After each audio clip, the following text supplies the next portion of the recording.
All right, all right. We're going to be getting fired up here in just a few minutes. Just want to make sure tech is all good and that we are set to public up in here. This is public. Welcome, welcome, welcome.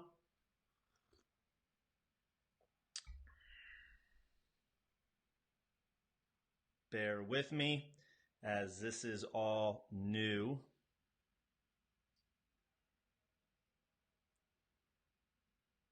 And I'm going to have to figure out how I can see the comments in here as well while we're doing this. So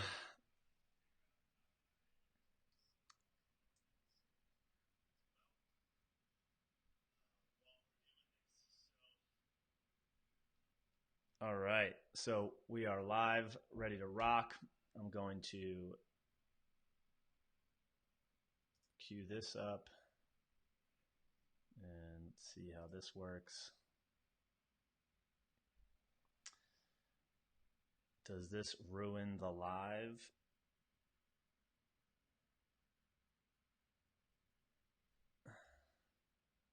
All right, so this timer is just a few minutes off, it looks like, but we are rocking. So bear with us as we get ready to go. We're going to kick it off at the top of the hour.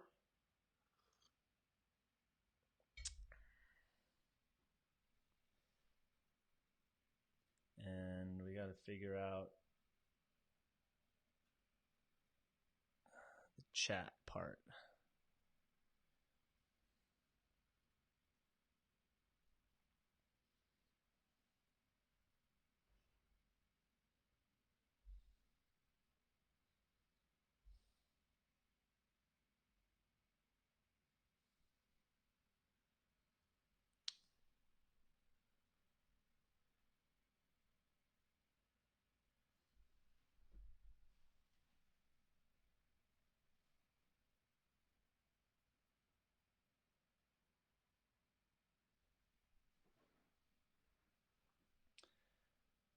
All right, all right. So we got 7 people here so far. Like I said, we're going to be getting started here in just a few minutes, just making sure all the tech is good. If you can hear me, throw a comment down below. I want to make sure I can hear you. Sweet. Live chat. All right. Sammy, what's going on? You are here early, very early, but that's cool. Be sure you go get a coffee or water or whatever you need. I got some water here as well. I have this fancy timer all dialed in, but we got to figure out the whole screen share situation so that I can see comments as we proceed.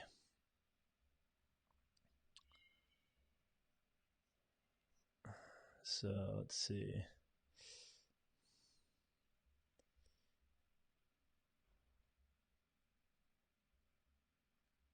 Want to make sure.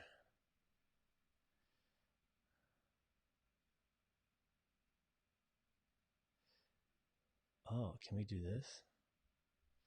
Oh, that's pretty cool. So I'm learning how to use some of these tools as we speak. I tested a bunch of stuff last night, guys, so bear with me. Sammy's good to go. Again, comment below. Let me know if everyone can hear me loud and clear. Is the audio quality good? Again, we're kicking this off at the top of the hour. I just want to make sure that I can see where I might see your comments.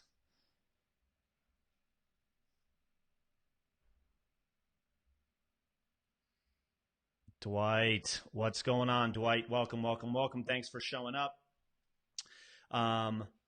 We're going to see how this works. I'm trying some new software, audio quality. Boom, thanks. I can see you here. I wonder if I close that.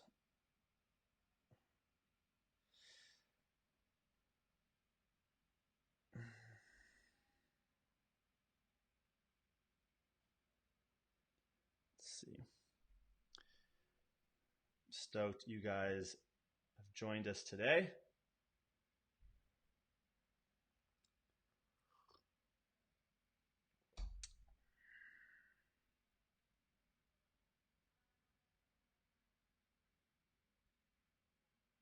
All right, well, it doesn't look like I'll be able to see it from this app. Oh, that's a bummer. That is a bummer. But I can see your comments here. We will get started in about 9 minutes, so grab your beverages. This is brand new training, never released before. Just like having Greg never done a YouTube live ever before. So we're going to kick it off at the top of the hours. This is where we're going to be dialing into how to automate your business, work less, and make more.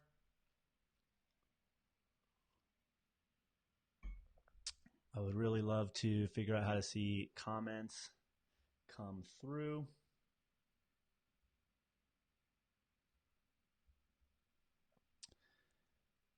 Let's see.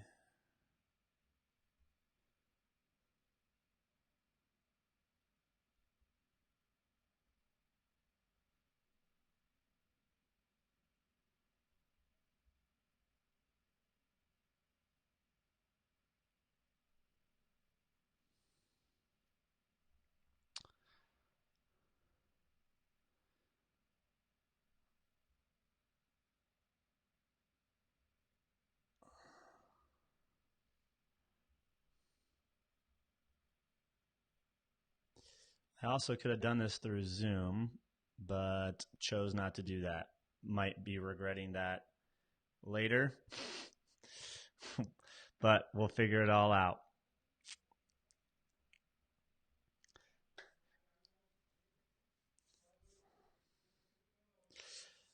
Sammy says, glad to see you're going live here on YouTube instead of Facebook. Are you also going live on your mobile to Facebook? That would be awesome. Yeah, one thing at a time. No, this is not going live on Facebook. And the main reason why, and as I will talk about in a little bit, we've been testing things with YouTube from a content creation perspective, and I'm really enjoying it. So this training is sort of like the official, hey, we're taking YouTube seriously, and to show you guys what you can expect from what we're going to be doing over on YouTube, this training is all about that. So we're going to be releasing new videos every single Tuesday, and then I'll be doing lives like this periodically as we start building up the audience. I'd like to be doing things like Q&As and stuff like that, just another way for us to give value and connect with you guys. So we'll be kicking it off here in 7 minutes. I can see your questions on this screen, so we're going to have to rock with that. My little countdown timer is not working as planned. So I'm just going to go ahead and delete that from the presentation. But apparently, since we're all here, I'm going to do a little test, because we can show a countdown overlay alignment. So that's 11. So add. That's pretty cool. So Sammy, Dwight, let me know if anyone watching, if you haven't introduced yourself, say what's up in the chat below. I don't even know if the chat's below, actually. I've never been on a YouTube live. Can you see this countdown timer?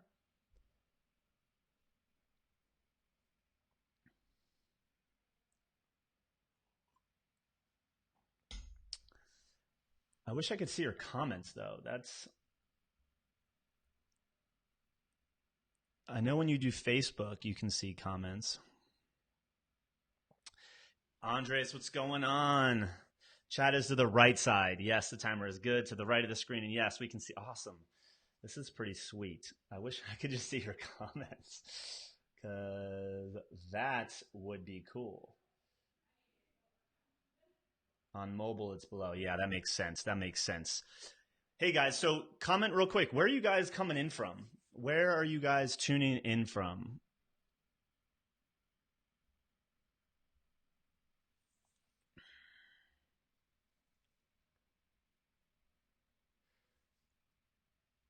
I want to hear. I don't mean if you're on mobile or desktop. I mean location of the world. Location of the world.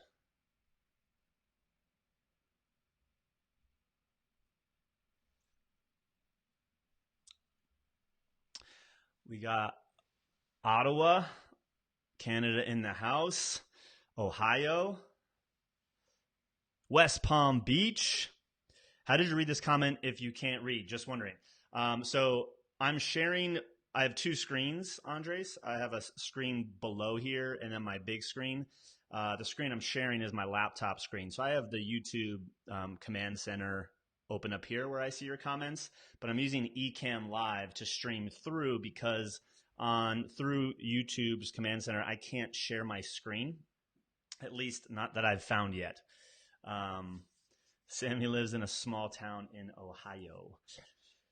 All right, so we got about 4 minutes, guys, a little less than 4 minutes to kick off, and we got a lot going. Get a notepad ready. In preparation for this, I created a workbook that I will make available to you afterwards. I was going to try to get it to you beforehand, but it didn't get done. So you're going to see me working on a workbook, and I'm going to make that available via a link afterwards. Andres, what are your core systems? I'm not sure what you mean by that, so clarify that question. John says Madison, Wisconsin. We're going to be diving into systems a little bit on this training. If you're asking about tech, Andres, let me know. So it would be cool to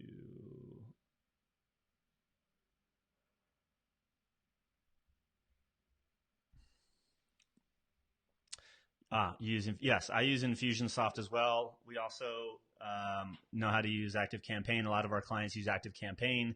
We use Schedule Once. I can send you a whole link to a document that we have of our entire tech stack. We use a lot of different tools. So too many to go over all of the tools here because, to be honest, it's not really about the tools.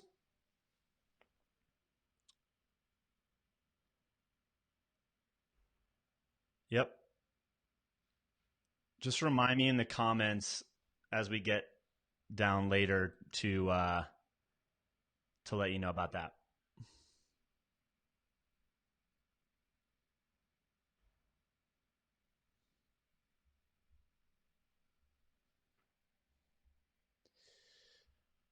All right, guys, 2 minutes.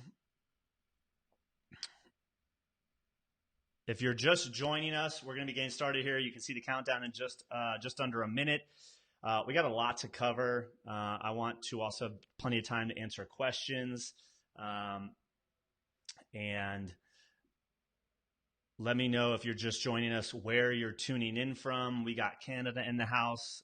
We got Madison, Wisconsin. We got Ohio. We got Florida.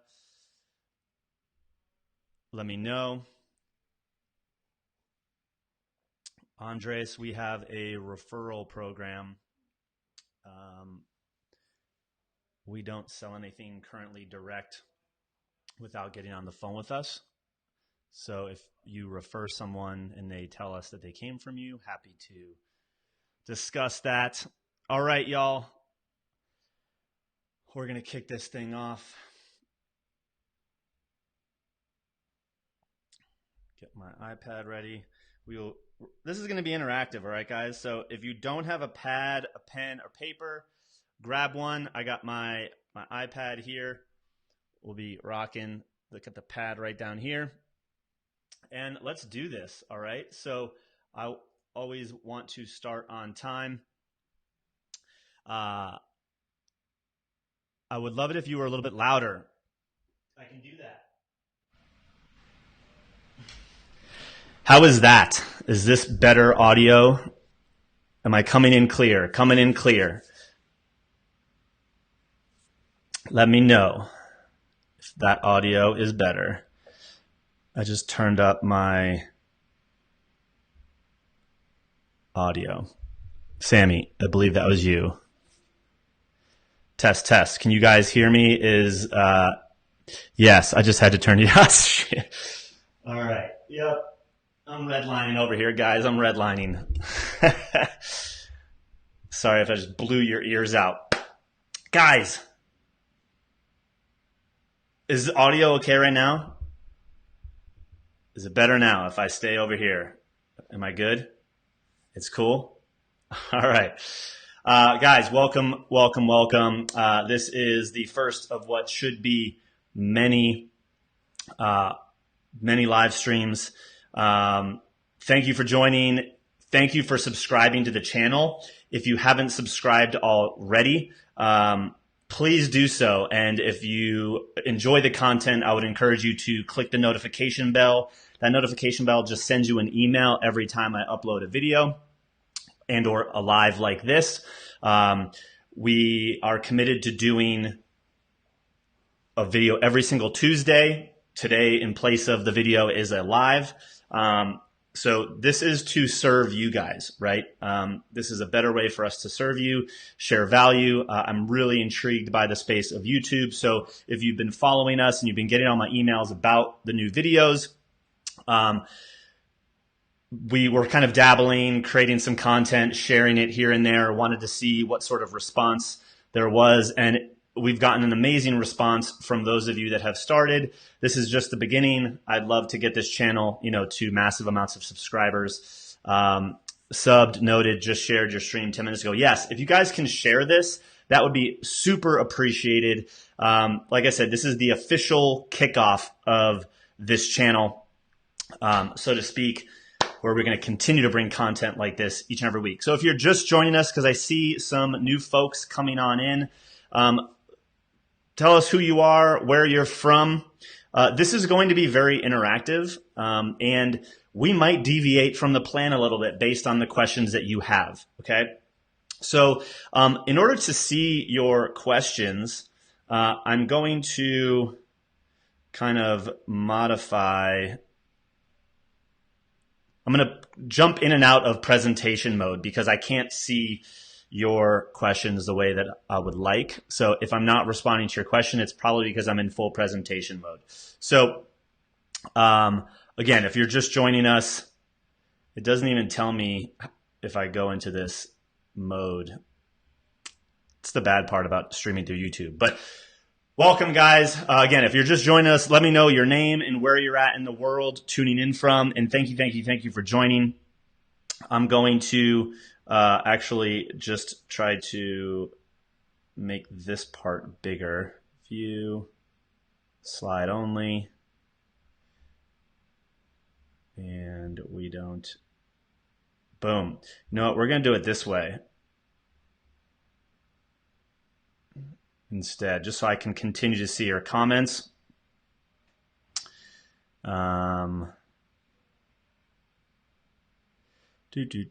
Where are presentation notes?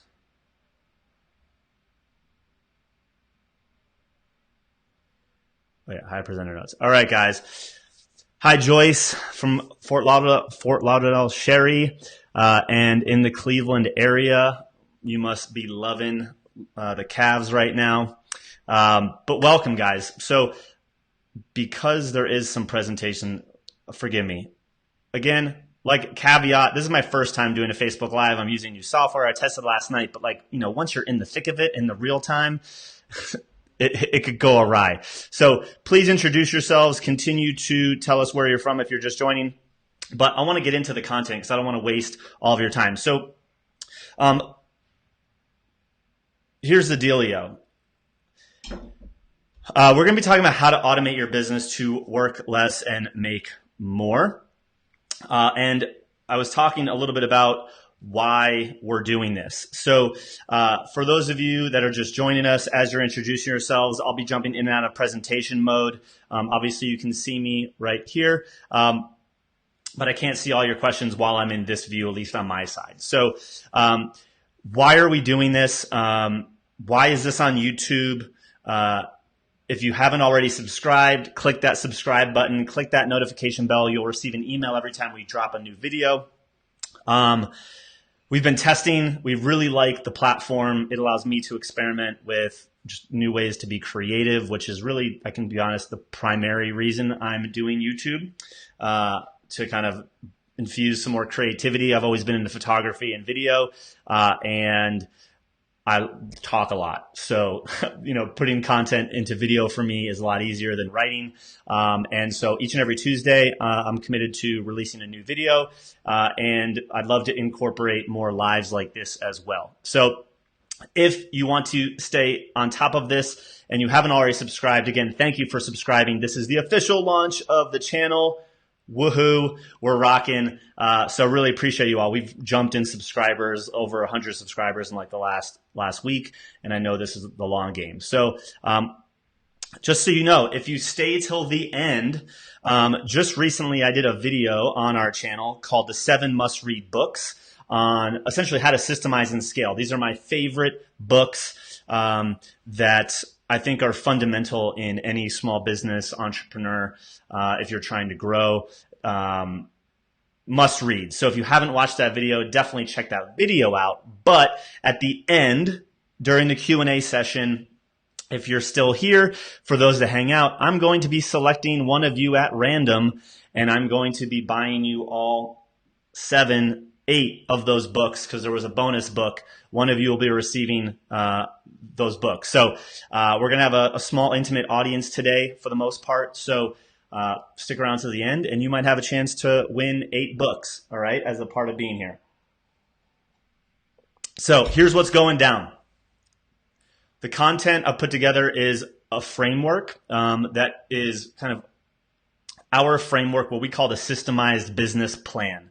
And throughout the entire discussion, including Q&A, really what I want to achieve is cover a few different things. I want to share how to productize your service so that you can actually scale your business. What does it mean to productize?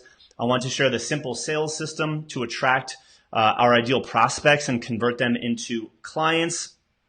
I want to talk about how to design a new client onboarding experience that maximizes profitability, even with a small team. We have a team of 4 people, and that team is growing more this year. It's already been growing this year, but we can do a lot with having the right structure and the right systems in place. What else? I'm going to share the exact blueprint that we followed to launch a new offer, a remodeled version of our business in what was February of 2017, a little over a year ago, and allowed us to hit our first 6-figure month by December 2017. And we weren't selling for about 3 to 5 of those months. So technically it was less, but it's possible, right? And really how this shift allowed us to help our clients even better without working more hours. All right. So as I mentioned, for some of you that are just joining, I did create a workbook for this. Unfortunately, I wasn't able to get it ready to give you right now. My bad. I won't do that again. But after this, I will prepare the PDF and get it to you so that you can follow along. So if you have a pen or paper, I would highly recommend you break that out. Or if you're like me and you love rocking the iPad pen, do that, right? Okay, so I want to get to know you guys a little bit so I can make sure that we frame this together. So real quick, what does your business do and who do you serve? Drop that in the comments below.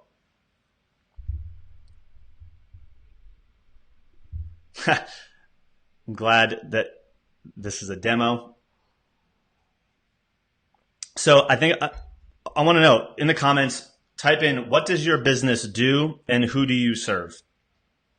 Right? Like I said, guys, this is going to be interactive. I want to be able to apply value to you as we go through. So in the comments, just let me know, what does your business do? Who do you serve? And if you're just joining us, please be sure to introduce yourself and answer this question as well. Dwight, we generate new patient inquiries for dentists. Awesome. I love that. We have the honor of working with Dwight as we speak.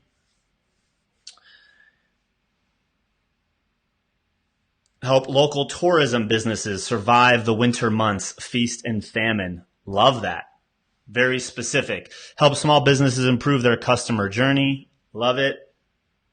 What types of small business, Andres? Cassie, website design, opt-in Offer a package for B2B professionals. Very cool, very cool. All right, so the next question then is, how do I get to my next slide? How many clients do you serve right now, and what do they pay you? Okay. Tim says we got fundraising, marketing plans, and execution for nonprofit organizations. Awesome. What's going on, Tim? Thanks for joining us. So how many clients do you serve right now, and what's the average price point that they pay you?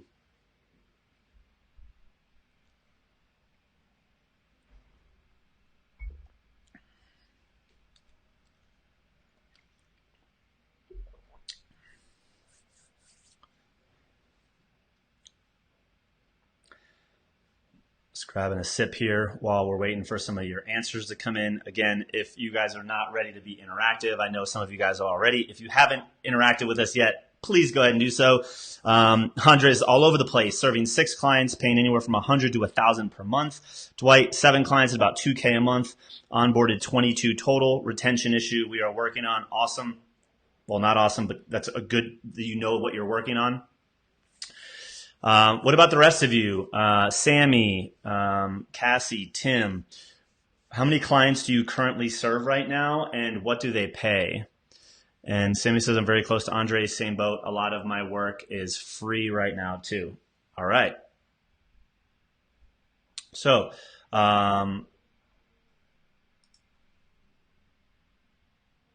Tim, 10 clients. Cool. So, what I want you to ask yourself is,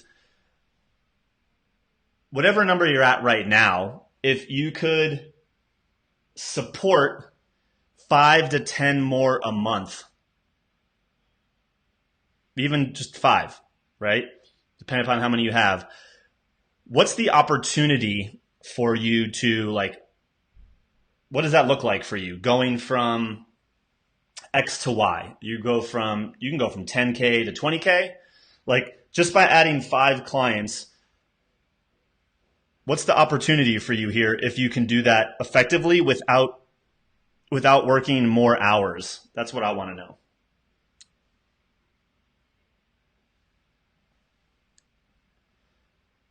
Cassie's just getting started. Want to start on the right foot. I set the price at $9,500 for the package right now. Awesome.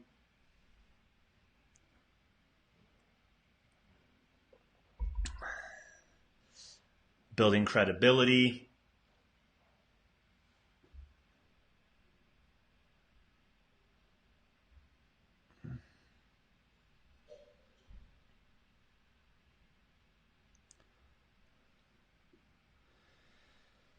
Developing my Infusionsoft skills to do that. No, we need to add staff. So you couldn't add 5 clients right now because you would need more people to support that. Got it. That makes complete sense. So that's a big problem for a lot of service providers. So let me scale this down a little bit, since there we go. I'm going to keep it in this view so I can see you guys. 10K, pay the bills faster and invest in more operations. Really need an operations manager. Dwight, I love the specificity. Perfect. So here's the problem, guys, that we've seen, right? That we've experienced ourselves, and that a lot of our clients are dealing with at the moment, or deal with when they come to us, as well as a lot of the prospects that we talk to. So just kind of a frame of reference, we speak to anywhere from, I'd say, 15 to 20 business owners like yourselves each and every week about the problems that they have in their business. So I can tell you that the problems are very common, if you would believe me. So you need better automation systems. So here's the thing, guys. The biggest problem I see with a lot of these service providers like yourselves, and Sammy just mentioned this, need better automation systems, is most people, they literally just dive right into the tools. Okay. And this is danger zone when, like, we want to have funnels, we want to have automation, but when we just talk about tools, we start implementing based on what a tool's feature or functionality is. And that's a big problem, right? This is why, like, if you go into most entrepreneurial Facebook groups, and you do a search for like Infusionsoft or Entreport or ActiveCampaign or whatever, or ClickFunnels, and it's like, what should I use? And it's like a huge list of comments of everybody's opinion on what tools to use. And they're like, oh, you should use this, you should use that. But really it comes down to your requirements. And what that kind of creates is this snowball of someone's looking for a tool. They want what tool someone else is using. They go to start using it and they don't use it effectively. And they're basically building out things based on what the tool can do, which is backwards, right? We must start with an actual plan, right? Marketing automation, and next week's video is going to be about what is marketing automation, and the week after that is going to be more about marketing automation tools, because there are really only a handful of marketing automation tools that are out there. Some claim to be automation tools, but they're not really. They're just glorified email broadcasting tools. Some have automation-like capabilities, but they're not full-on marketing automation tools. But here's the deal. When you think of marketing automation, or when we think of marketing automation, what we would like you to think is really that marketing automation is all about using technology to deploy your sales and marketing strategy, as well as your enabling and optimizing your fulfillment strategy. Right? So a lot of people think that marketing automation is all about just sales funnels and acquisition, which it does do a lot of, right? That's kind of the core. But you can also realize a lot of benefits by leveraging automation to streamline and systematize your new client onboarding experience, right? I just started reading this book, Never Lose a Customer Again, or something like that. And they basically said you haven't made the sale until the client gets their first result. So it's not when they first give you money, it's when they get their first result. And in some businesses, that might take 100 days, right? Depending upon what you do in your business. So your automation should continue that conversation, should continue to support people, right? It's not just about getting a lead and putting them through a funnel and to get the sale, right? The sale is where the relationship really starts, okay? So, and here's another thing that I want you to think of. Automation doesn't necessarily have to be just technology. Okay, so I'm going to say that again. Like when people think marketing automation, very quickly, they're like Infusionsoft, ActiveCampaign, ClickFunnels, all the tools, all the software. As a CEO of your business, right, which is what all of you guys are, as a CEO of your business, it's automated when it happens without you being there. I don't care how it happens. I don't care if it's a software tool. I don't care if it's a person. I don't care if it's a process or a project. There's really only 4 things that you can delegate anything to. You can delegate it to technology, right? Like I can send a welcome email. Well, I delegate that to Infusionsoft because it can automatically send it upon someone joining, right? I can delegate something to a process, right? Most people lack process. If you had a process, you'd know what to automate, right? So you can delegate to a process, meaning that every morning I want to do X, Y, Z. Well, if I delegate that thing, say I want to do 50 push-ups, right? If I want to do 50 push-ups, I'm going to delegate doing 50 push-ups to my morning routine. Now I've delegated that to a process, right? So now every morning when I go through my morning checklist, do 50 push-ups is a part of my process, right? A system is really a combination of processes, right? You can delegate to a person or a role or a project as a team, right? These are the only 4 things you can really delegate to. A system for me is a combination of processes that leverage technology, people, etc., right? So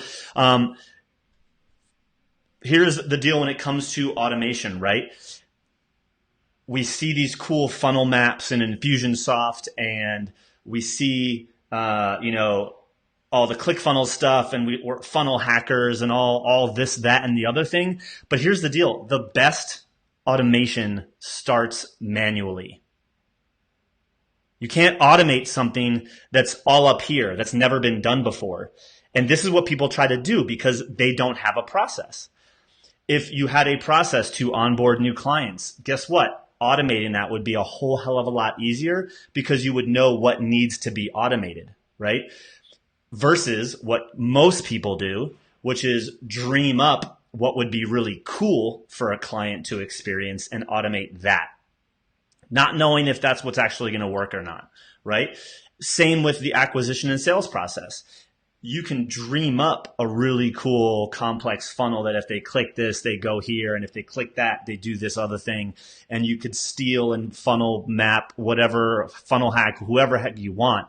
But if those people created it based on a process that they were doing manually, no matter what you do on your side, it's not going to be effective for you because you've never done that process. So I want you to think about how, when you think about automation, automate things that you already have process for. And if you don't have a process for it, it's probably an indicator that it shouldn't be automated yet. Okay. So the best automation starts manually, which means really that process, right? Your process of sales acquisition, your process of onboarding a new client precedes automation, right? So process precedes automation. It comes before automation. You need to identify what your process is, what it's going to be, go through it manually before automating it. All right? Sammy's saying totally. Andre says, great content, manual before automate. It's like the automobile. I'm sure the first car was manual. Yes, right? Horse and buggy, right? So process precedes automation. So here's what I want to do. I want to introduce you to what we call the systemized business plan. All right. This is when I think of how to create automation and use automation in my business. Like I said, you need a plan. So again, we're going to make these worksheets available to you guys. And if you're just joining us and you haven't introduced yourself, be sure to do that in the comment section below. Someone just walked by my office and looked at me like a complete stranger or like a complete weirdo because I talk really loudly. So I'm going to move this over and bring my iPad up because I'm going to talk with you for a minute. So the systemized business plan, all right?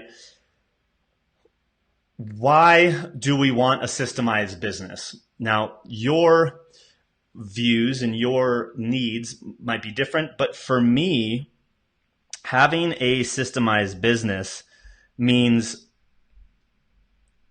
and that's way too big of a pen, so I'm going to start that over, means I can scale. Okay? So, Sonny, what's going on? Welcome, welcome. So, as a part of the systemized business plan, when you have a system and a process, then you can get into automation, but you need to know what to automate, right? So what I'm sharing with you today are the different areas of your business that you need to have process for so that you can create your systems leveraging automation, right? So when you have the systemized business, what you achieve is scale. Now, why do we want scale? For me, everyone wants to scale for different reasons, and scalability is up to you. How I want to make you more scalable. How far you scale, that's up to you. You can scale to 1 million. You can scale to 500,000. You can scale to 10 million. What I'm sharing with you are the foundations that we've seen to take a business to 7 figures annually in revenue, and very much like you guys, small businesses, service providers, consultants, coaches, agencies, things like that. So for me, scalability means a couple things: that I have purpose, right? I'm working on something that energizes me, that every single day I'm stoked to work on, right? So having purpose is really important. And guess what? If you're creating systems for something that you don't care about, guess how great those systems are going to be? They're going to be pretty crappy, right? So I want my business to have purpose. I also want it to be predictable. All right. So when scalability to me means purpose, predictability, and lastly, it means profit. So I don't know what you think scalability means, but to me, jumping back here to the slides for a hot second, here's why I believe this, okay? So when we first got started, we did everything for everybody. We were generalists, not specialists. And we did a lot of people's Infusionsoft work. We were behind 7- and 8-figure launches. We did all those cool things. But what we were really doing is we were building engines for people. We were building these growth engines, these systems that allowed our clients to scale, work less hours because automation was doing some heavy lifting, and really put them in a position to make more money, and set up their team, set up other people to close more deals, whether that be over the phone and or selling a course or a mastermind or something like that. Okay, so we realized that we were building engines, but as we kept building more and more engines and kind of catering to different types of people, what always ended up happening was we became people's pit crew. So come race day, they needed help. They would call us. It'd be a fire drill. And for me, I didn't like waking up every morning dreading the fact that there might be an email from a client where there was a fire drill and we had to jump to it, right? Because we had nothing to do with a lot of those things, but yet it felt like we were on the hook, right? Maybe you felt that way as a service provider. So we were building engines, but we were getting treated like the pit crew. And after having that happen enough times, I just kind of didn't really feel like there was a lot more. I didn't enjoy what I was doing. There was no purpose behind what we were doing. All right. And ultimately I felt handcuffed, right? So we felt handcuffed to, they wanted the engine, but they also wanted us to maintain it, but we couldn't grow if we had to be in maintenance mode for every single client all the time, right? And that's when we realized we needed to enable our clients to understand the system and understand the plan so that they can help manage the tools in the day-to-day. And this is kind of the beginning of our transition to what is now kind of our done with you model. It's a hybrid of us doing some stuff with you, being able to work with you strategically and help you provide the plan, but also enabling you and your team to maintain the day-to-day, right? So we felt handcuffed. And again, if you're just joining us, stay till the end. We're doing a book giveaway, which I'll mention here again in a minute, but also introduce yourself if you're just joining us. And so what ended up happening was we kept getting clients like this. And if you're a service provider, you probably have been in this position where you felt like everything that you do is like starting from scratch, right? No project is repeatable. No project is standardized. It's just you come in, the client tells you what they want, and then you got to go create it. All right. And that wasn't very enjoyable for me. And it just led to a bunch of fire drills. Again, that lack of purpose, that lack of predictability.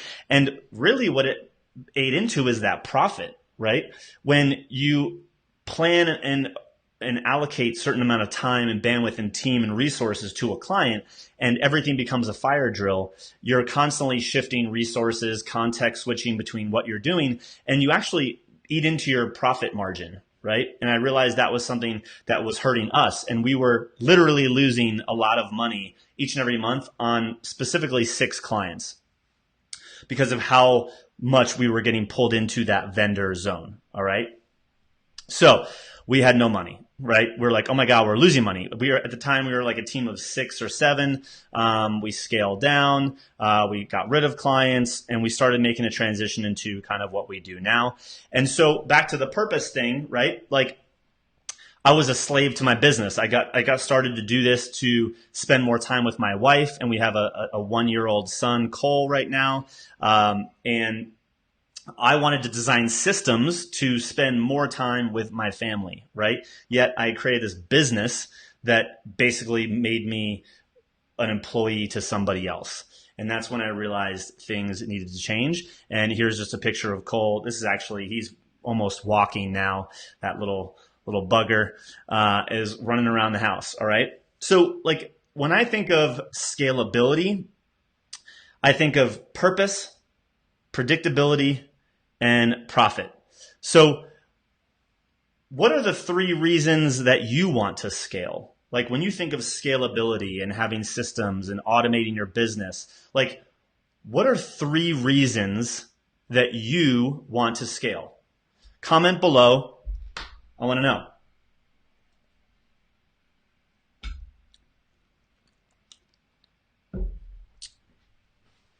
I want to know the top 3 reasons that you want to scale.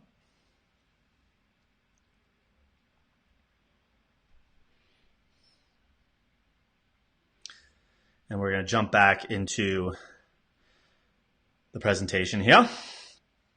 So for me, like I said, I want to create systems that allow me to have more purpose, more predictability, and profit. In being behind the scenes of a lot of these entrepreneurs, we saw that they lived launch to launch. They were only as good as their next launch. They didn't know necessarily how much revenue would come in. They do $100,000 one month and they have 0 the next 3 months, right? Tim says he wants to position the business for sale. But why do you want to position the business for sale? What happens then, Tim? That's what I want to know. More free time, more money, ability to travel. Dwight, value to eventually sell the business, extracting myself from the day-to-day, easier operational process. Totally. This is the game plan, guys. These are the things that you need to be working on. So how do we achieve these things? Well, there are 3 pillars that we focus on as it relates to the systemized business plan. And that is how we connect with new leads, right? And really turn them into prospects. How we convert them from prospect into client. And how we serve them in a way where we don't sacrifice our rates and we don't turn into trading dollars for hours. Okay? So connect, convert, serve. And when you do these 3 things together, you can achieve scalability. All right. And so here's the thing. If you're really good at getting leads and you're really good at delivering results, but you suck at conversion, well, guess what? You got no monies. You have no money to reinvest in growth. You have no money to pay yourself. You have no money to build team, right? So you can't just be good at building your list and nurturing leads and delivering results if you can't turn those leads into prospects and turn those prospects into clients, right? And if you are really good at connecting and building a list and engaging people and then even converting them from prospect into client, but you can't serve them effectively, ultimately you have no leverage, right? If you're stuck doing one-on-one all the time, how are you going to scale? How are you going to be more scalable? If everything's custom, how are you going to actually gain leverage in your business, right? And if you are really good at converting prospects into clients and you're really good at delivering them results, but you have no way to bring more prospects to you, well, really, now you have no pipeline, right? If you have no pipeline, you're not going to have the opportunity volume to convert, right? So what do we need to do? What do we need to do? I'm going to write in, let's see, what color do I want to write in? I'm going to go black here again. So I want to share the 9 areas that we focus on with our clients in order to deploy and create the systemized business plan for our clients. Okay. So when it comes to, and I'm going to go, so here's what we're going to do. I'm going to go over, this is the big plan, and I'm going to dissect each of these for you. But I'm not going to be able to go into all 9 because we don't want to be here all day. And we work with clients for, up to 3 months on this stuff, and then really honing it for over a year. So what I'm going to do is I'm going to pick the top 3 things that I think are the most important for us to discuss today. Does that sound fair? Give me a yes, that's cool in the comments below. All right. So when it comes to connecting, we need to be really good at filling our pipeline, right? Attracting, those circles are huge. Bringing people into our world, into a design system. Yes, we're only covering 3, Dwight. Don't worry. I want you to know what all of them are, because all of them are critical. And this is why most people are having trouble. So fill the pipeline. Prime your prospects. This is warming them up, making them ready, pre-selling, like having them be ready to be sold before you've ever even spoken to them, right? And lastly is automate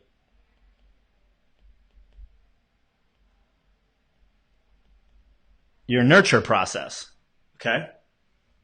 So in order to connect and bring new leads in every single day, you need to be able to fill your pipeline. We need to be able to prime those prospects, get them ready for a sale, and we need to be able to do it in an automated way, right? So that we're not having to spend a lot of our time, money, and effort. And if we are spending money like paid traffic, that it's optimized for, a return. Then we need to have something to obviously sell. So I'm going to go to serve first. But as I was talking about, one of the big reasons that people can't scale is that they're generalists, right? They're not specialists. So what we want to do is productize your IP, your intellectual property, right? We want to take what you know really well and package it up in a way that can be sold as a product, right? Sell it like a product, like software. You're walking down the grocery aisle and you pick up the box, and your service on the front of the box delivers that result, and on the back it says how it's done, right?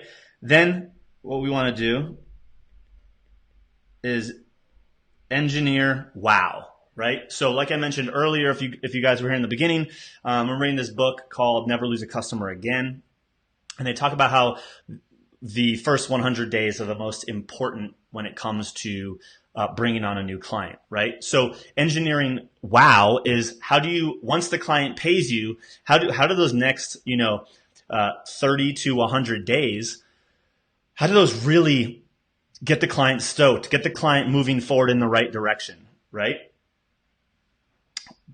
I don't think I can remove the record button. Let me try. Oh, I can move it. There we go. Is that better? That better?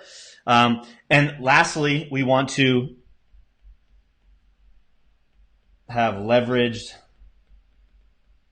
delivery, right? How do we deliver the results in a leveraged way where it's not custom every single time and requiring one-on-one scope creep ends up happening? When you do custom projects and you're a generalist, typically you don't have leveraged delivery. And what we want to do is, on the conversion side, we want to be able to get hired. We want to be able to extract prospects. Sorry for my sloppy handwriting. And systemize sales, right? So for converting clients in the most optimal, efficient way, we need a really good way to extract the prospects from the people that we're putting into our pipeline and move them through an experience, which we call the systemized sales experience, prepping them for the conversation. We've already been priming them, but we want them to be clear on what we're going to be talking about when we talk to them. And then the conversation should be really about, is it a good fit or is it not, to the point where we're just getting hired, right? It's not about sleazy, slimy sales tactics. It's about conducting an experience that prepares your prospects for a conversation so that you can get hired, right?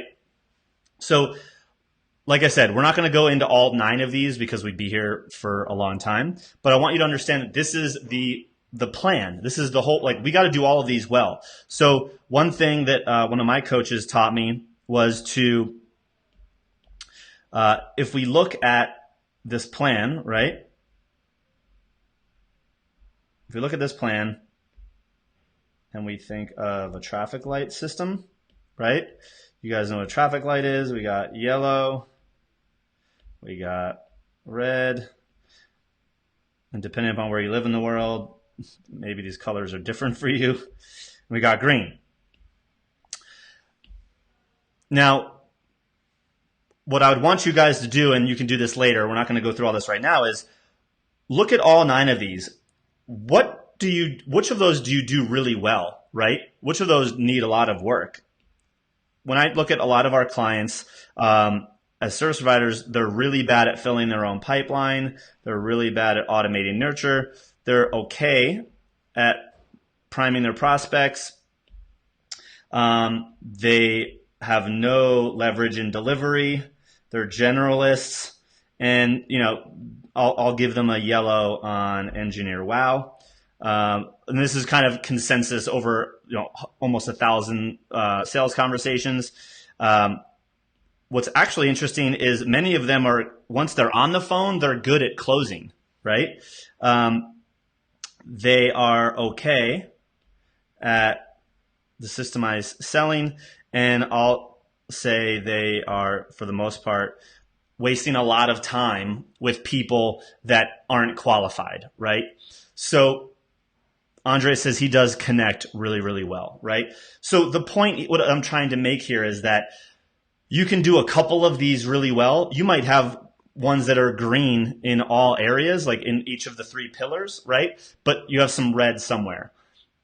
In order for you to be more scalable, you need to be operating in green in all of them, right? So when we work with our clients, we want to make sure that they have the foundation set in these areas to be green, right? So let's jump back over here real fast.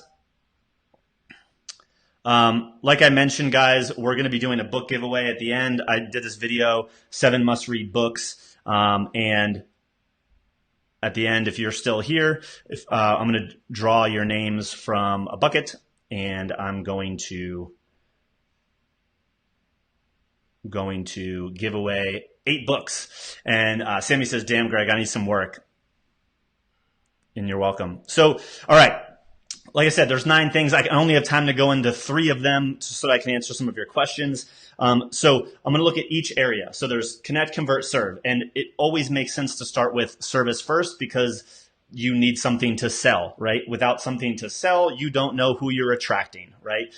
Who needs the thing that you're creating? So like we talked about, there's 3 key drivers of service at scale, which is 1, productize your IP. We're not diving into that today. That's really how do you take what's in your brain and create a proprietary process that allows you to solve a specific problem, right?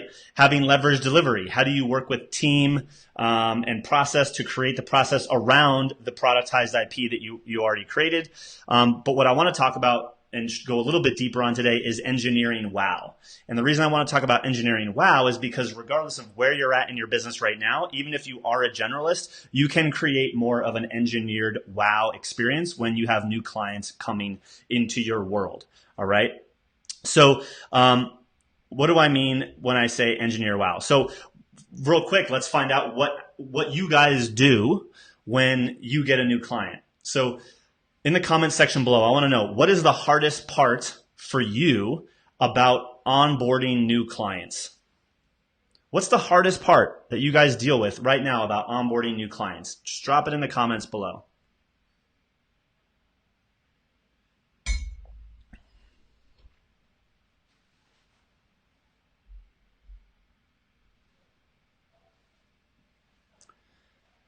I am crushing my coffee today. What is the hardest part about onboarding new clients for you? For me, originally it was that I didn't know what we were really delivering until the kickoff call, because it would change. We'd sell them on one thing, we'd get on the phone, and then they'd deviate from the plan that they already paid for, and we'd got to change. There'd be scope creep. So for me, the hardest part was that it was really difficult to create a system and a process for something that was a moving target, right? Dwight says the time spent was a huge issue building their system, but we have now outsourced this to a certain extent, right? So here is hands down one of the main problems that we see with service providers. Andre says, get them to give me their input and have them put their ideas so that I can deliver the service, right? Yeah, there's certain things that you need from your clients in order for you to be successful so that they can be successful, right? And it's like pulling teeth to get those sometimes. Well, that's what engineering wow is all about. So here's the funny thing. You talk to a lot of service providers and they're like, they know that they need systems. They know that they need SOPs, standard operating procedures, et cetera. And they start creating all these systems at the back of the house, right? In the fulfillment area. We need to optimize how we deliver the result. But the problem is everything that they sell on the front end is still custom. So inherently what happens is, since you sell stuff that's custom every single time, you never get to use the processes that you've created frequently enough to actually benefit from having them in the first place. Does that make sense? So you create this documentation, but you use the documentation once every 6 months. Well, that doesn't create the opportunity for you to scale. So what I realized was most people need to standardize what they do and go from generalist to specialist. So the thing that I want to talk about, and actually jumping to that, I want to talk about the thing that I heard in 2017 that changed my life. So I heard this from Clay Collins, who's the founder of Lead Pages, and he then one of my coaches, Taki Moore, talked about he called it the 5 1s. So he coined this thing the 5 1s. So if you can't see, I'm gonna see if I can move myself down here for the minute. All right. So the 5 1s, Clay Collins said, is the fastest way for any business to hit 7 figures. Any business. And this is what you need to do. You need to have, got to change my pen size again. You need to focus on 5 things. 1, avatar / target audience. Okay? So you can't serve insurance companies, financial institutions, dog walking companies, HVAC companies. You can't serve all of them. You need to pick one that you can deliver the result for, right? So you need 1 avatar, 1 target audience where you're solving really 1 problem, which means you need to have 1 solution, 1 offer, 1 product, 1 service to that target audience. You need to perfect 1 conversion method. For me, this means a streamlined client journey, a funnel, whatever you want to call it, that takes someone from stranger to paying client, that is proven, where you know the numbers and you have the predictability of, if I put 100 clients in this side, X are going to prospects in this side, that X are going to come out. Here's my opinion. If you do not have 1 funnel, 1 client journey where you know that you can put in 100 leads and X clients, X dollars comes out, you have not earned the right to create a second funnel. Period. We tried. We've helped many clients do it. They focus on the 1 first. Many of them can scale over 7 figures a year with just the 1. Okay. So really getting clear on this 1 conversion method. Next is 1 traffic source. Facebook, LinkedIn, Instagram. You can't use all of them. You just can't. So which one are you going to focus on using? For us, we use Facebook, right? And primarily this is for us both paid and organic, right? We do a lot of free stuff on Facebook. We're just now tapping into YouTube, right? So the kicker here, and this is the thing, doing it for 1 year. This is the special sauce right here. This is where most people fail. Because as entrepreneurs, small business owners, we think we got to keep creating new products, keep creating new services.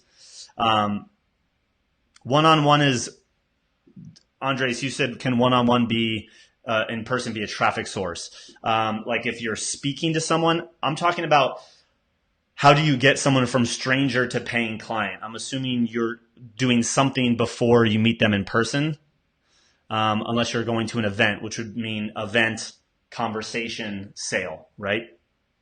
But if that's your path, we're going to get to that in a minute. The thing that we need you to focus on, all of these, so you need to do all of these for 1 year. You can't just do these 4. You have to do all 5 for 1 year. February 2017, we heard this and we started implementing it. And by December, we hit our first 7-figure month. So bow down to Clay Collins. His advice is real. And I know many other clients of ours and peers in our space that follow this advice too. And it has helped them get to scalability a lot faster. So what I want to talk about now is, the problem with why people can't create a leveraged onboarding experience, this engineered wow experience, right? It's because they start everything too custom. And let me do this real fast. So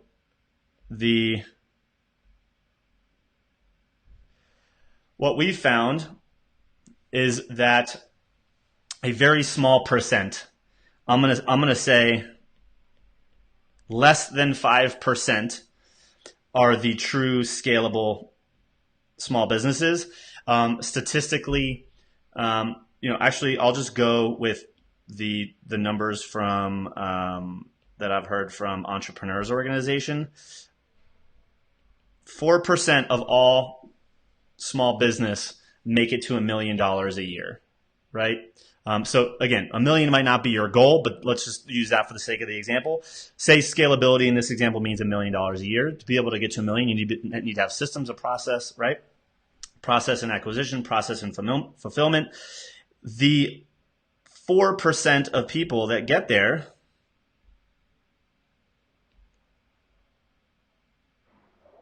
have done something that the rest have not. Any guesses on what these 4% are doing and have done that these other people haven't? What are all these people doing, right? So that's 96%.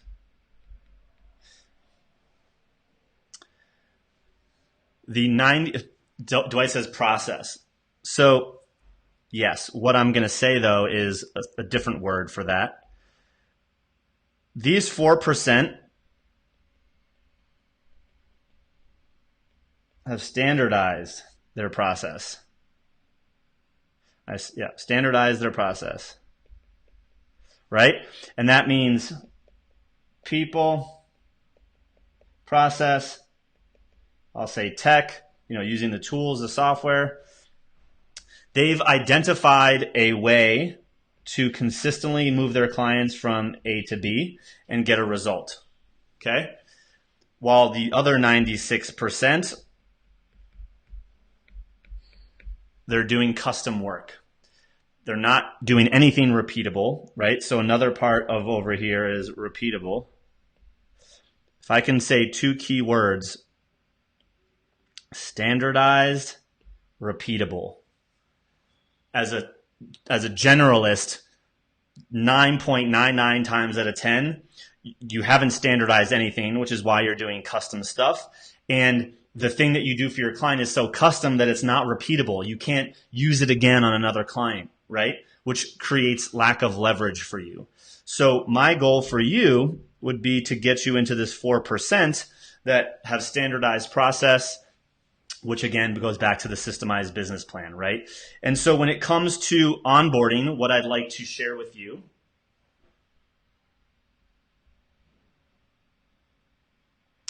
to create an engineered wow experience. Let me move this to this side, see if that works. Before we jump into the worksheet, I want to talk about 3 things that are integral for you to have successful engineered wow in your onboarding experience. So first is work hard once, right? So what is something you could do once and leverage over and over and over again, right? You solved the process, like Dwight has solved the process for getting clients, for getting new leads for his type of client. That process is repeatable because he works with the same type of client, right? He doesn't do that for 50 different types of businesses. He has standardized that process, and now because of how he developed it, standardized it, and repeats it on very similar clients, it becomes repeatable, right? So work hard once. Warm them up before the work starts, right? So dentists only. Yep. So when most people onboard a new client, it's like, hey, like we're going to have our kickoff call tomorrow. Can't wait to see you there. They show up. They ask a bunch of questions of their new client. The client doesn't have the answers, so they give the client a bunch of homework, and then they go back and they come back later and they have to have the call again, which is super inefficient. Instantaneously, you've ate into your profit margin because you're adding a second touch point that wasn't necessary because you didn't warm them up before the work started.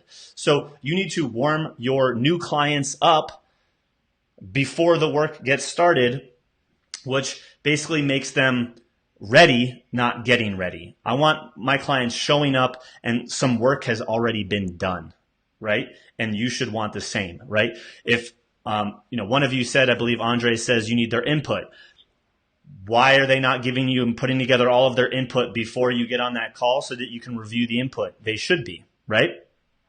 So, for example, when we have a new client that joins us, they get an email from Lisa on our team. She's the director of client love. And basically we say, hey, there's a couple things we need you to do. First, we need you to get access to our training area because there's some videos that you need to go through before we have a call. Check your email inbox.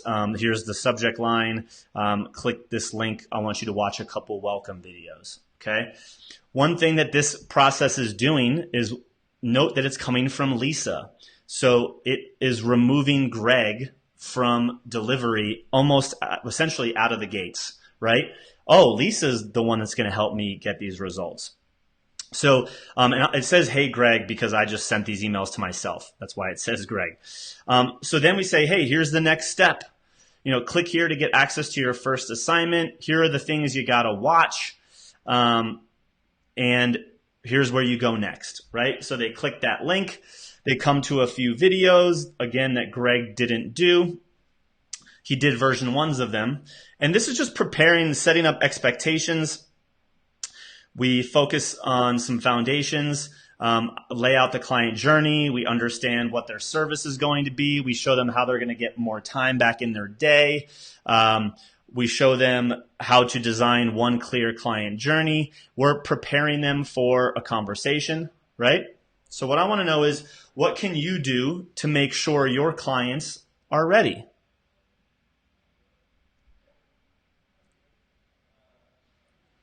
What can you do to make sure your clients are ready? So what I want you to do is look at this worksheet. And again, I'm going to start picking up the pace a little bit because I'm a little behind. We have what we call the onboarding rhythm. The onboarding rhythm does 4 things. It removes me as the owner. It reminds our new clients what they need to know about.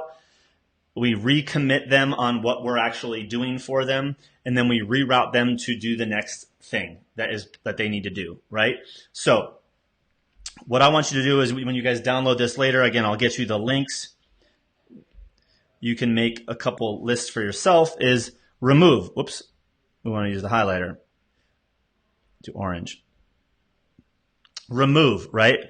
How can you remove yourself as the owner from the start, decreasing your dependency and increasing the dependency on your team? We want to remind them. Andres, like you mentioned, what do they need to know about? What's included? What's not? This is where we remind them what they paid for so that they don't go and change the scope of work on us. Then we recommit. Hey, here's what you, Mr. New Client, need to do to get the most out of us. Here's how we need you to show up. So we're letting them know that we're still in control. And then, hey, here's what we got to do next, right? Hey, for example, one of you said you do in-person stuff. Maybe they need to book their travel. Maybe they need to do some homework. Maybe they need to schedule that call. Maybe they need to go through a mini course of content before they actually get on that call.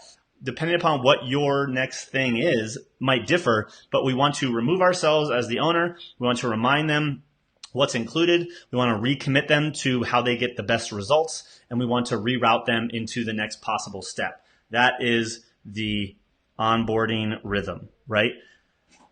This does a lot for us. We can have a lot more clients coming through this now at any given time. Having this in our business done correctly has allowed us to double the number of clients we were able to work with and onboard each and every month. Make sense? Dwight, just realized we can do videos in step 4 of the system to lay out that in our onboarding journey. Perfect, which is about 14 days. Perfect. All right, so that's the onboarding rhythm. So the second piece, the next piece is fill your funnel, right? And again, I'm going to pick up the pace a little bit because we got to get going here. So connect, right? There's 3 parts of connect. 1, we prime the prospects. This is like warming them up, making them ready. We automate our nurture so that a lot of this is happening while we're fulfilling and working with our clients. But we need to be filling the pipeline, right? We need new leads coming in each and every day, obviously automated like I talked about. But here's the deal. By putting new leads into your pipeline, you have what we call the OV progression, opportunity volume. OV equals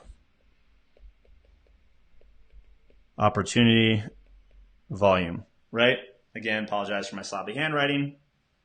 Opportunity volume, right? I've seen variations of this flowing all over around. I didn't create this triangle. I've seen like 7 different people use this triangle to explain opportunities and traffic, or they've used it 10 different ways. So this is not something that I've created. It's something that just applies to our clients, right? So the opportunity volume progression looks a little bit like this. So, and you're probably in one of these situations. So how many opportunities do you need every month to hit your goals, right? If you need, say, 10 clients every month and you close at 10%, you need 100 leads every month going through your pipeline to get to 10 clients, right? So where are those 100, like how, if 100 is the number, how many do you need, right? In most cases, people have, when it comes to the number of opportunities, they have none, right? It's non-existent. 0, right? Maybe you have a few leads that are, kind of, coming in. So you have like a leaky bucket, the flow of leads. If this is your pipeline and it is a faucet, instead of down here where there's nothing leaky, maybe there's a little drip, right? Next stage up is maybe there's a trickle, right? Maybe you're getting, multiple opportunities every single month. Maybe they're not qualified. Then you get into a flow, right? The water's flowing steady. And then at obviously the top, you have just a flood, right? Water is coming out of that pipeline like crazy, right? So in the comments below,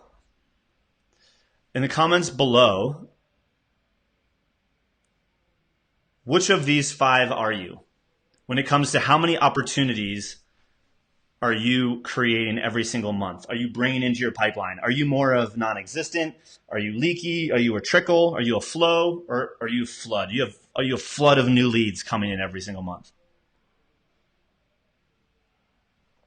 Leaky.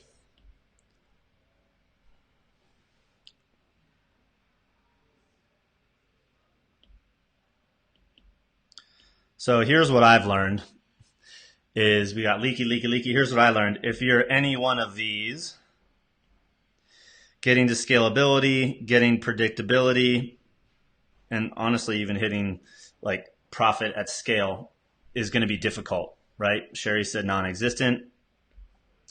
We got to get you up here, right? So we got something to work on. And there's 3 different types of traffic. There's paid, there's partner, and there's organic, right? This is organic, obviously being free, sharing content like this that can create leads. Partner is partnering up, affiliate, joint ventures, things like that. Paid is obviously paid traffic, Facebook ads, etc. So if you're in any one of these red ones, we got some work to do, right? Many service providers that I talk to, they're so busy fulfilling that they have no time to be filling their pipeline. Thus, they live down here, right? That's where they live. They live in the red. They live in the red zone of they just hope that a referral is going to come in. They just hope that someone's going to come in and go through their email sequence, right? Listen, I'm not saying you need to be all paid traffic, but you definitely at some point need to be using a mix of the 3 different kind. And typically what we see is many of our clients, they are generating anywhere from 10 to 20K a month, often even just with organic. Then they go to paid, and usually the last order is going to partner because you want to be able to have a dialed in client journey before you go to partner. So here are 3 key principles that I believe are important for you to understand when it comes to filling your pipeline. One is know the path to purchase, right? So many people, right? They create lead magnet after lead magnet after lead magnet after lead magnet, and they go nowhere, right? It doesn't move them through to the point of purchase, right? We need to have the one clear path, and we need to know it well. We need to know the numbers. Like I said, 100 leads in, what percent are going to come out as clients? Perfect that one traffic source, right? Again, you're going to need a mix at some point, but if you're trying to jump into Facebook ads, I wouldn't jump into Facebook ads, Instagram ads, LinkedIn ads, and Google PPC all at the same time. You're going to spread yourself too thin. And then build with a modular mindset, which means build your journey in small buckets. Think of like Legos. One of my mentors, Brad, calls it the Lego principle. When you get a box of Legos, they come in little bags and you build little pieces, and those pieces stack on top of each other, right? And next thing you know, you have, this thing. Well, that's no different than the client journey. So I'm going to skip one of these and just jump right to the client journey. So look, the client journey is modular. There's only a couple phases here. So we have our, we'll say, I'll call this channel or source, right? We have a way to, our clients are over here, right? So this is our offer, and we need a way to capture leads. So this is going to be acquire, and this is convert, right? And this is re-engage, and that's not how you spell re-engage. Re-engage, nurture.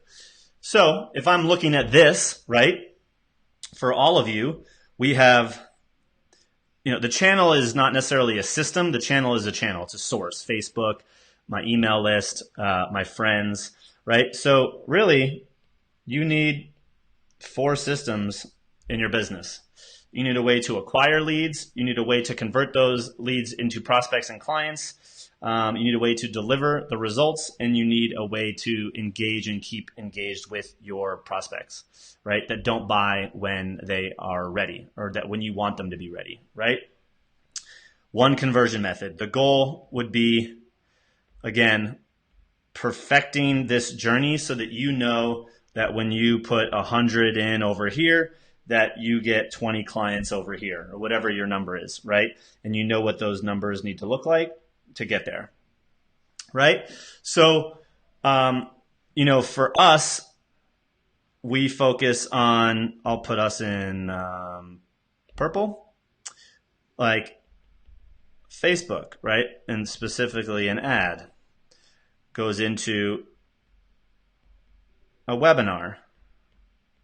We have an application to consult, and then we have our offer, right? Our service.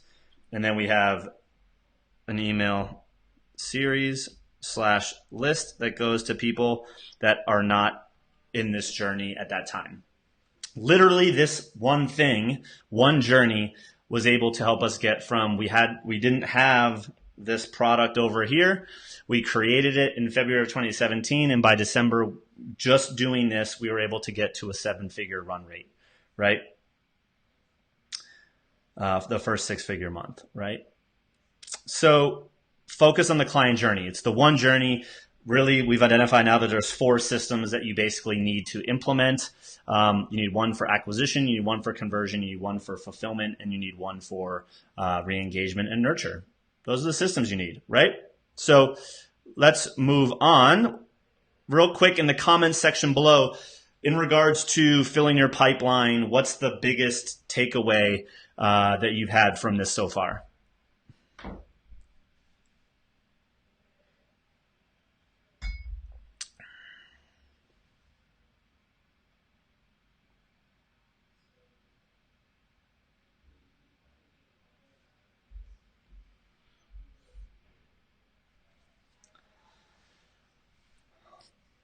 And we're going to move on. Focus more. Yes, Cassie, totally. Focus is your friend.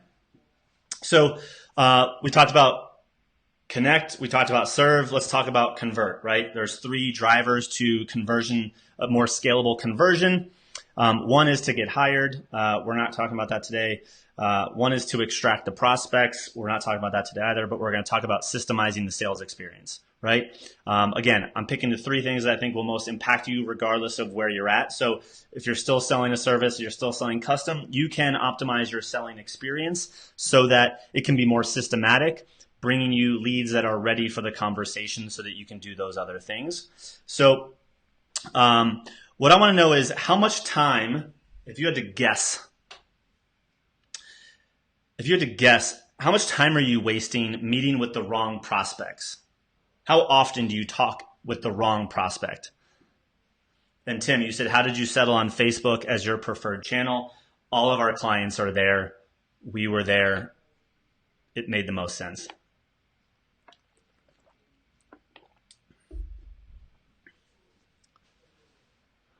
Biggest takeaway, work hard once. Yes, good takeaway. Good takeaway. How much time would you say you're wasting talking to the wrong prospects?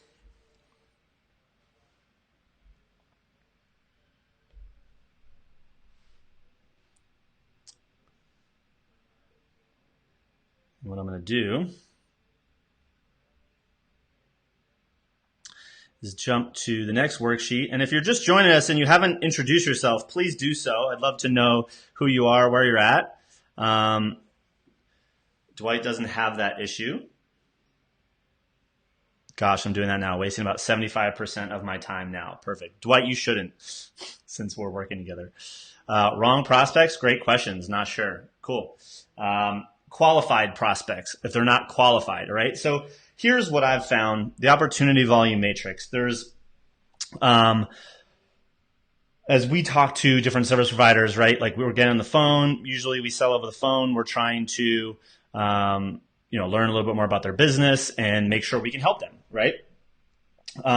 So there's kind of this matrix that we see as it relates to the types of opportunities that are filling your pipeline as we speak, right?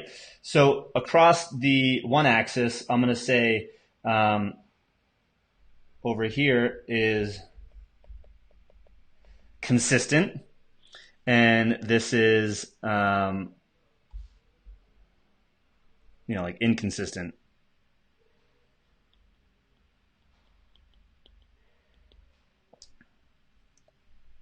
Right? And then on this axis, we are looking at our ideal client, our ideal prospect, and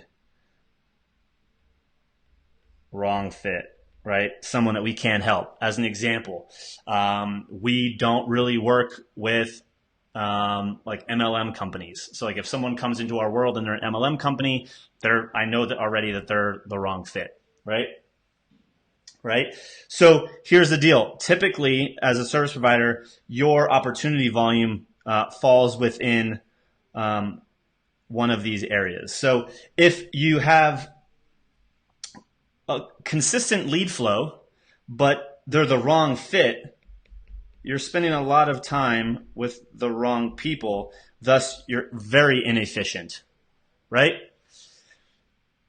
Consistent lead flow, wrong fit, wasting your time, you're inefficient, right? Are we fair on that one?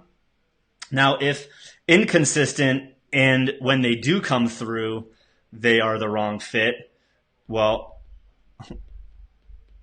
I say you're in danger, right? You don't have enough leads, and the leads that are coming in aren't a good fit. So where's your money going to come from, right? That's typically what you have when you have no incoming leads whatsoever, right? A lot of people where agencies, service providers, like, oh, we get most of our clients from, we get a lot of our clients from referrals or word of mouth, right? Typically, a referral is usually a good lead source, right? A word of mouth is a good lead source, but the problem is that it's inconsistent. So might be your ideal client or ideal prospect. So what I say is this is in case, right?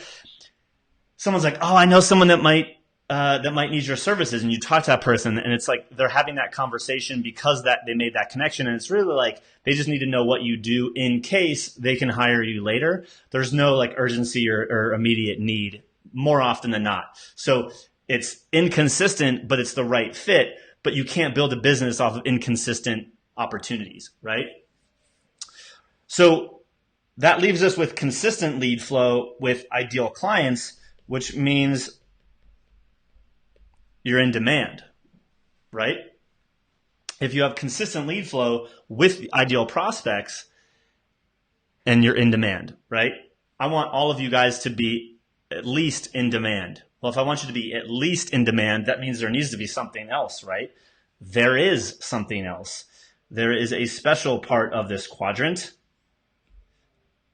over here that when you're ideal clients and super consistent, and it's so much so that you have the ability to pick and choose who you work with, not only are you in demand, but you're in control, right?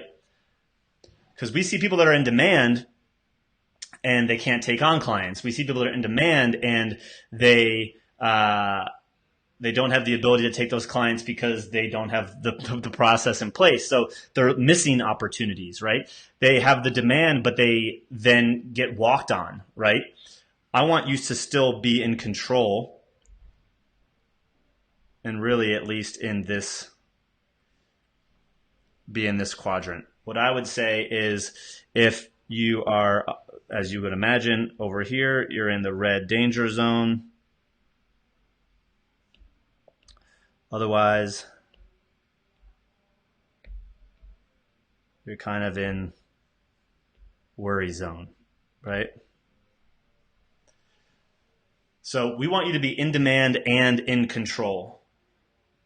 All right, in demand and in control. That's what sort of opportunities we want for you.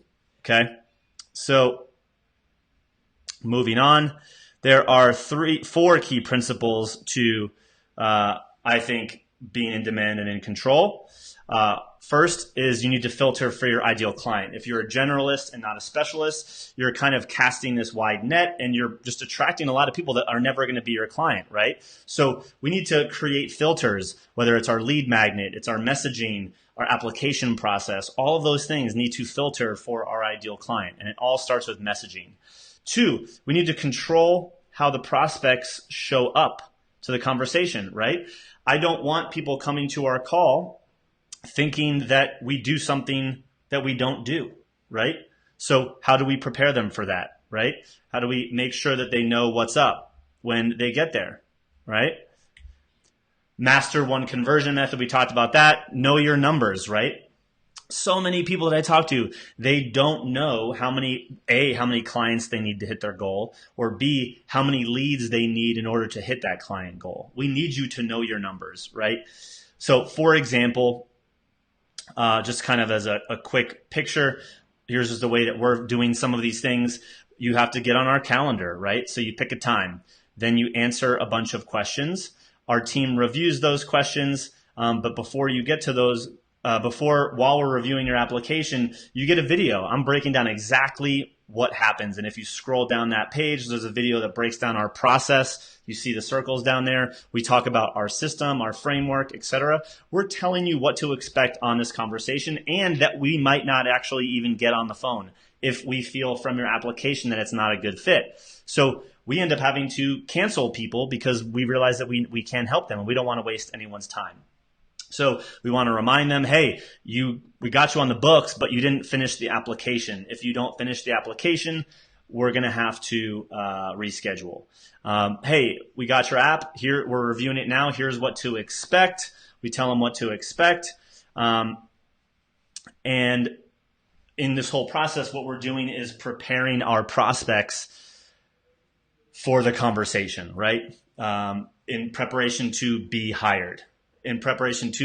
So my question to you is, what can you guys be doing? Comment below to better prepare your prospects for the sales conversation. What better prepares your prospects for the free consultation that you might give them to bring them into your business? Drop in the comments below.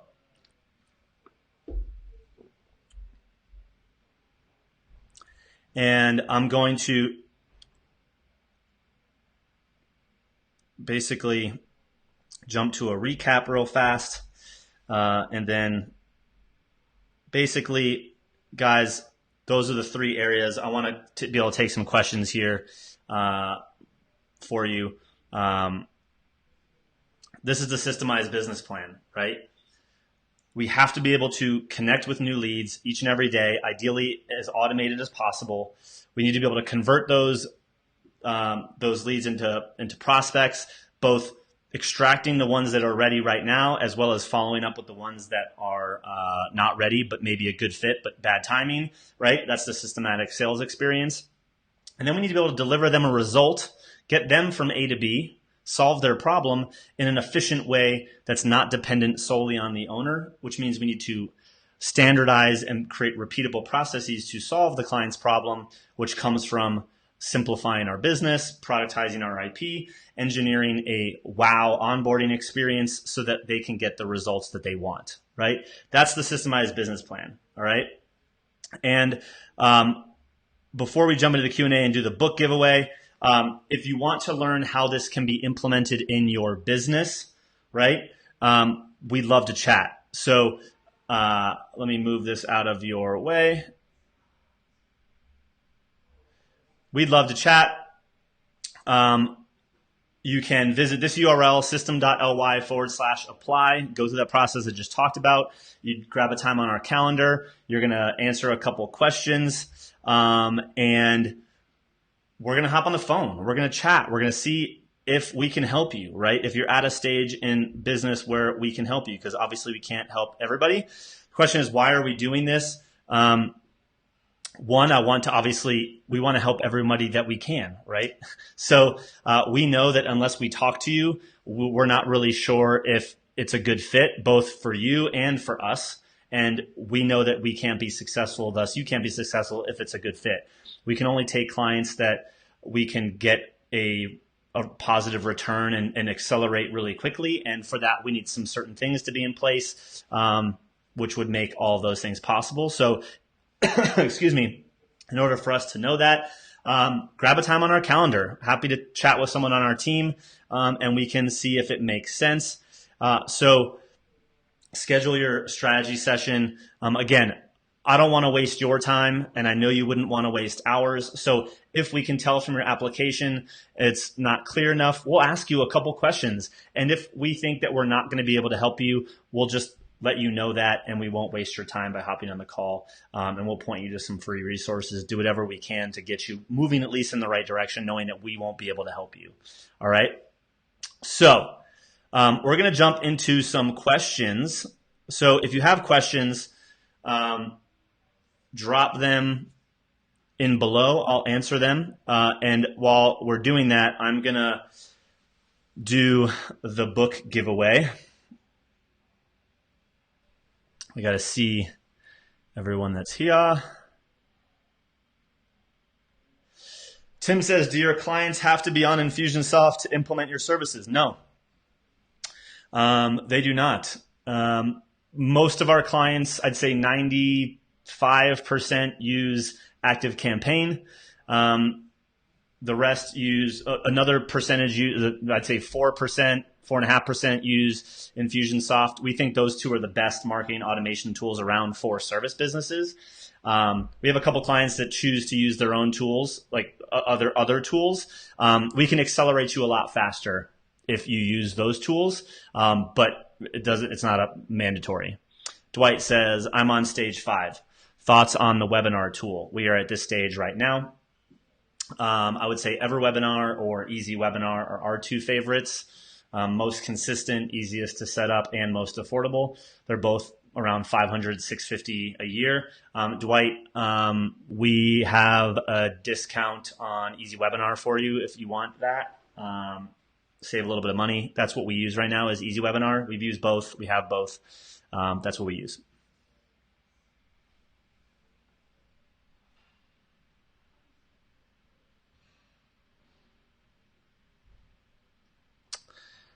All right. Just entering all of your names over here so I can pull a winner.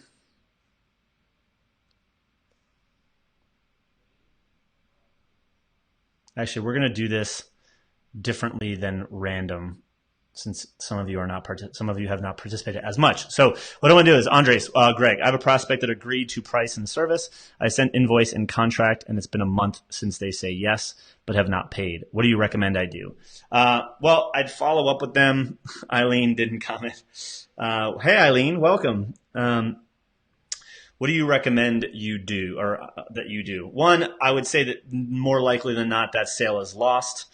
So don't hang on it. I'd follow up with them here and there, but I wouldn't be too needy because they're probably not coming back. That's why we don't kind of play that game. We take payment usually over the phone and get started, even if it's a deposit. Then they sign the contract before moving forward. So like they've already financially committed before they move forward. And then they agree to terms and all that stuff. Dwight, I am not going to add you. What I'm going to do for the giveaway is I'm going to choose the best answer to the next question. What I think is the best answer to the next question. So if you want to be entered into the drawing for the book, here's what you need to do. Comment below with your biggest takeaway. Only one takeaway. Don't make a list. What is the biggest takeaway that you have from this training? And of those that answer that question, I'm going to pick what I think is the best answer.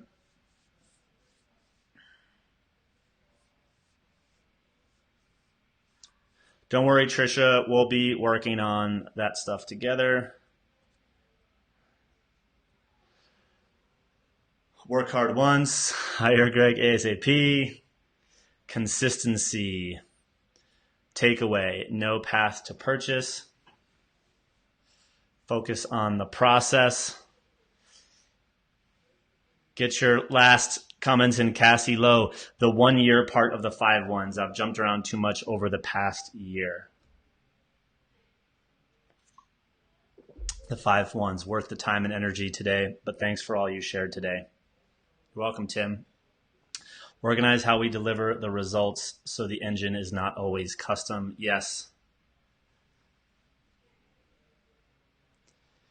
Any last minutes?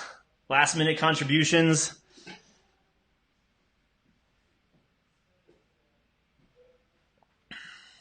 Be ready, don't get ready. Oof, that's a good one, Joyce. That's a good one.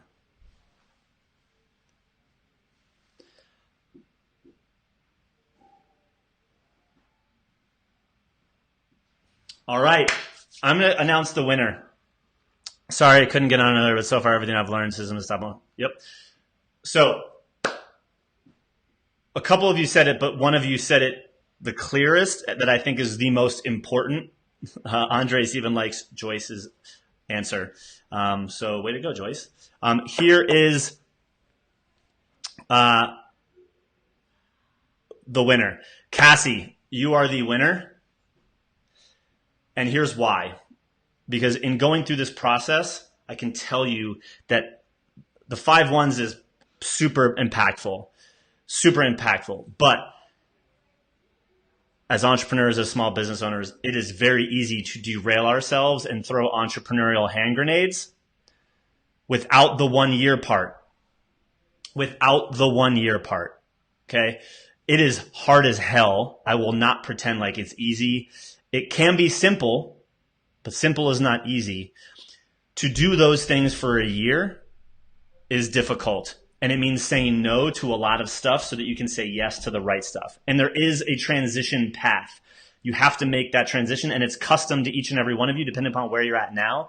We help our clients with figuring out that transition if they need it. But the 1 year part, guys, like essentially falling in love with that process because it is a process, right? 1 year in the grand scheme of the next 20 years of your life is not a long time.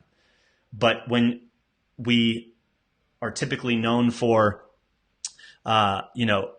overestimating what we can do in a day or a week and underestimating what we can do in a year, that's very true. But sticking to this standardization, going after the same type of client, solving similar problems over and over and over again, that 1 year is critical because when you do that for 1 year, you get so good at talking about it and selling it that messaging becomes easy.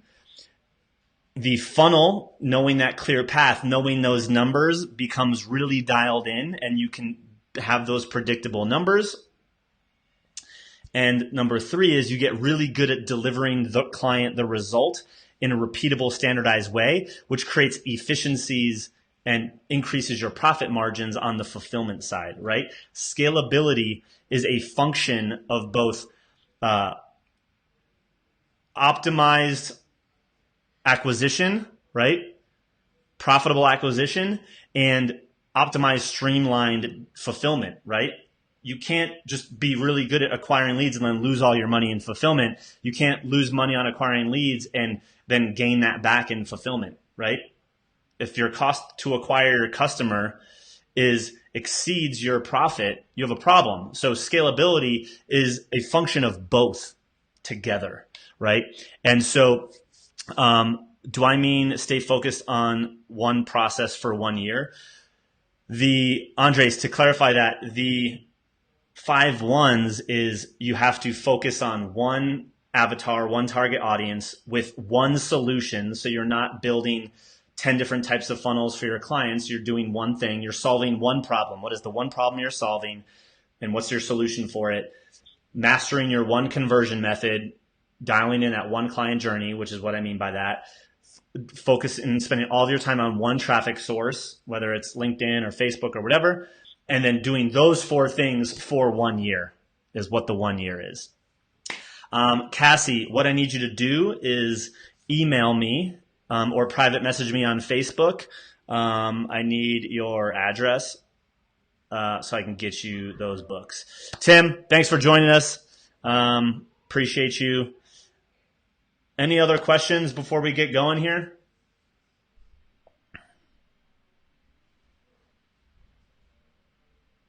Hope you guys found this helpful. If you haven't already, please do subscribe to the channel.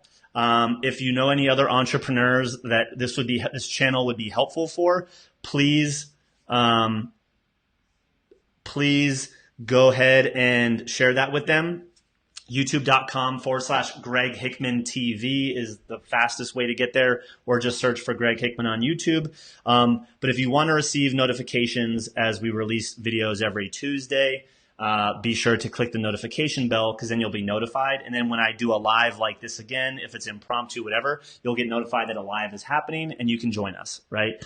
I'd like to be doing lives, fairly consistently, but we're still dialing in our process to release videos each and every week. So bear with me on that, but we're working on it every single Tuesday. That's the commitment, and that's what we're going to do. So guys, thank you so much for joining us. Again, if you would like some help and you think that, you're not already working with us or scheduled to work with us, because I know some of you are, then definitely schedule a time. Just system.ly/apply. I will pin that.